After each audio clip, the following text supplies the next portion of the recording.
కాబట్టి ఆయనకు అసాధ్యం లేదు.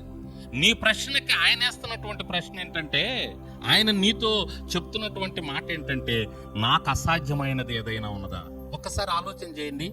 దేవునికి అసాధ్యమైనది ఏదైనా ఉన్నదా? కొంచెం మనం ఆలోచన చేస్తే ఆయనకు అసాధ్యమైనది ఏదీ లేదు అని మనకు అర్థమైంది ప్రియులారా. ఎందుకంటే నోటి మాట చేతే సమస్తమును సృష్టించిన సృష్టికర్తకు అసాధ్యం ఏముంటుంది చెప్పండి? భూత భవిష్యత్తు వర్తమాన కాలాలు తెలిసినటువంటి దేవునికి అసాధ్యమైనది ఏది ఉంటుంది చెప్పండి? వంగిన దానిని నిటారుగా చేయగలడు, నిటారుగా ఉన్న దానిని వంచగలడు. ఆయనకు అసాధ్యమే ఉన్నది చెప్పండి? అటువంటి దేవుడు ఈ సమయంలో నీకేస్తున్నటువంటి ప్రశ్న, నాకు అసాధ్యమైనది ఏదన్నా ఉందా? లేదు. ఆయనకు అసాధ్యమైనది ఏదీ లేదు. అయితే నీకున్నటువంటి ప్రశ్న, ఆ అసాధ్యమైనటువంటిది ఆయన సాధ్యం చేయాలంటే ఆయన చెప్తున్నటువంటి ఒకే ఒక్క మాట ఏంటో తెలుసా? మార్కు సువార్తలో మనం చూస్తా ఉన్నాం, నమ్ముట నీ వలనైతే నమ్మువానికి సమస్తము సాధ్యమే. దేవునికి స్తోత్రం.